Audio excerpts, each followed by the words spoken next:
Assalamualaikum warahmatullahi wabarakatuh. Diketahui bahwa penduduk dunia, khususnya kaum muslim, sempat dihebohkan oleh keberadaan novel berjudul Ayat-Ayat Setan, yang dianggap menghina Islam melalui isinya. Buku karangan sastrawan India bernama Salman Rushdie ini pun memantik demonstrasi bahkan kerusuhan di berbagai negara akibat gelombang protes besar-besaran terkait peredarannya. Di satu sisi, keberadaan novel itu juga menciptakan efek samping lain yakni adanya fenomena yang membuat kalangan non-muslim penasaran serta ingin mempelajari Islam. Salah satu yang melakukan hal itu adalah Richard Farley, seorang kepala polisi anti-teror di London, Inggris.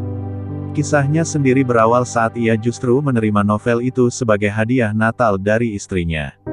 Richard yang turut terdampak langsung dengan pekerjaannya karena harus mengamankan demonstrasi itu pun justru tertarik mempelajari Islam. Saya tidak pernah mencari tahu apa itu Islam sampai munculnya isu tentang ayat-ayat setan, yang istri saya pun membeli itu sebagai hadiah Natal, ungkap Richard. Namun, saya tidak tertarik dengan novel itu sampai muncul isu Salman Rushdie terkait ancaman yang diterima serta pembakaran bukunya, beber Richard melanjutkan.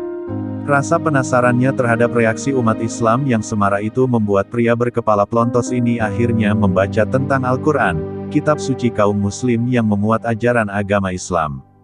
Karena tertarik, saya mencari Al-Quran terjemahan Yusuf Ali di toko buku di Hampstead. Karena saya rasa sebagai kepala polisi, saya perlu mempelajarinya lebih lanjut sebab itu memengaruhi hubungan antara muslim dan komunitas lain, jelasnya.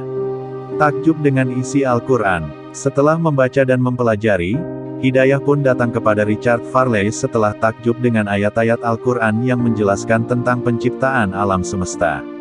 Misalnya dalam surat Hud ayat 7, surat Az-Zariyat, hingga surat An-Naba ayat 6-7. Menurut polisi yang sempat mengenyam pendidikan geologi semasa kuliah ini, isi dan kandungan yang terdapat dalam Al-Quran terkait asal mula langit dan bumi beserta seluruh isinya adalah sesuai dengan sains.